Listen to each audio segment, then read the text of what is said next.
Hello everyone and welcome to Ginger Prime. My name is Brian, and if you're already a subscriber here, what's up Soul Nation? Thanks for coming back for this Destiny 2 Where's the Best Place to Play Now video.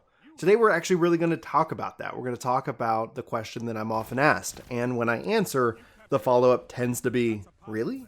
Stadia? And so I figured I'd share my experiences with Google Stadia, GeForce Now, and Xcloud because I play Destiny 2 on all of these platforms, and if you've seen any of my live streams, chances are you've seen me play Stadia or on GeForce Now since Xcloud isn't available on PC yet. Now, to be direct, this isn't me recommending that you run out and spend any money on any of these platforms. I feel it's important for me to share this information because they really can extend the life of your computer or make an old device feel new again. And this really opens it up to having an overall better Destiny 2 experience, assuming two critical things. A, you have a download speed of 35 megabits a second and a stable connection. And two, you do not have internet data caps. I feel those should be technically illegal because the internet is awesome, but my political internet opinions aside, I want to dive in now and talk about why Stadia is the best place to play and why you should consider checking out GeForce Now. I'll do a follow-up to this video and this talk more about Xcloud in the future when it's more publicly available, but I'll share my experiences with it thus far in this video as well. First and foremost, if you have a good internet connection, you should really try out these two services and make sure that you have cross-play enabled because there isn't anything worse than having to repeat progress. That's kind of one of the big issues that Stadia has had since its launch. Now, there isn't anything I could tell you, there isn't anything I could show you to ease your fear about lag. I don't have lag. The game plays better on Stadia and on GeForce Now than when I had it running on my local computer and Xbox.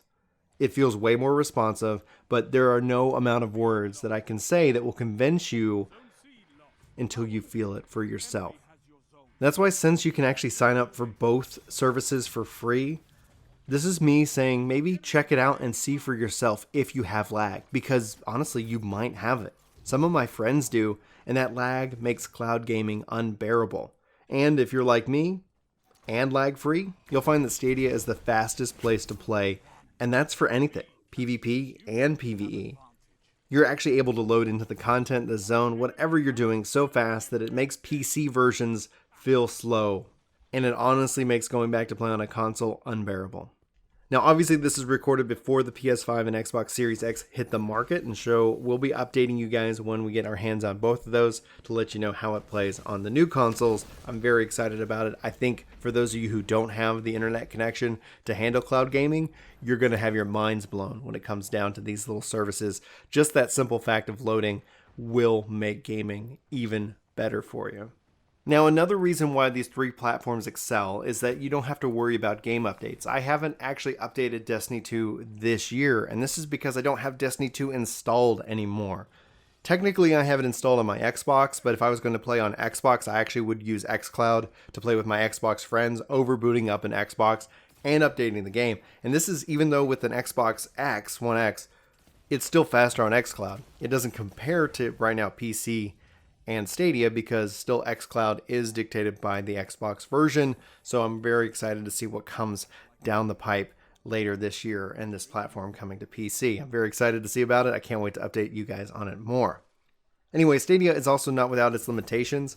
The lack of true crossplay means that you're going to find yourself in a matchmake, maybe into one of the PvP modes that isn't really as popular. It might take longer than you prefer, and that's really frustrating. But if you stick with the main modes, matches happen real fast, and honestly, this value that I find in loading into the content fast is something that I actually treasure more than anything else right now, and that's because I'm a person with limited time.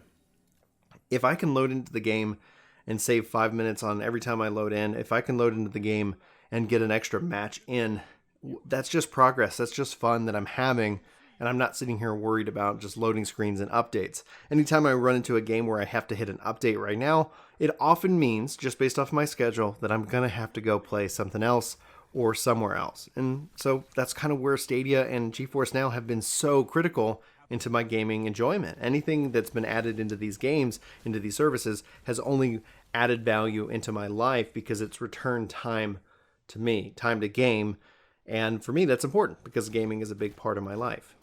And maybe that's not to say that it's the most important thing for you. If this had any lag, I wouldn't be recommending it though. But I do know that some people have it. And that's why it's nice that they both have that free edition that you can try out for yourself and see how it performs and if it's going to be something that's good for you. In all honesty, I've been playing cloud gaming since June 2019. We got sponsored by Shadow PC, and I still love them and that service and still use it all the time for games like Final Fantasy XIV and other games that aren't supported by GeForce Now or Google Stadia. So all of the cloud platforms have a value, and for me, they work out really well. But with Shadow PC, it's just like running a PC locally. You still have to worry about drivers, updates, and more, and that's where when I look at playing Phantasy Star Online 2, that's where I was playing, and that's where it won't install right now. So maybe I can troubleshoot and try to get it running locally. I'm going to try to do that today. Guys, if you have any questions about cloud gaming, about these platforms, let me know in the comments below. You can go sign up, check it out. That's the best thing you can do because, again, if it's laggy for you, I wouldn't use it. I wouldn't recommend it. That's not going to be fun for you. I do and have experienced some lag spikes with these services when I'm running on my local Wi-Fi network. The majority of the time I play games, I'm hardlined in, so I don't have any of that experience, but I have seen it pop up from time to time, and I just have to ensure that I'm running on a 5G bandwidth. The 5G bandwidth is not just faster, but it reduces that latency in the connection. And so as long as I'm on 5G, I haven't experienced that. Whenever my phone likes to try and dip over into my non-5G network, then I can run into that situation. I have a router that basically tries to determine what's the best connection for where I am, and then I have one router that's just for gaming, and that's my 5G. And occasionally my phone, even though I've said, hey, stop connecting to the non-gaming network, decides that it wants to. Anyway, that's on me. I'll figure out what I'm doing wrong, but we'll go from there. Anyway, like I said, I love you guys. I love your faces. Hopefully you've enjoyed this video and you found it informative. If you have, let me know. If you feel like I've earned your sub, be sure to hit that subscribe button, hit that like button. It really helps us out with the algorithm. I think ringing the bell does help, but I honestly just feel guilty or bad suggesting it. And I know I said that, and I know I said that. And so you do you. Don't feel like you have to do anything for me. I appreciate you just being here, and hopefully you're having a good day. But if I can make it better in any way, also let me know in the comments below. But that's it for this video. For Ginger Prime Gaming, my name's Brian. Thank you so much for watching, and I will see you in my next video. But until then, take care.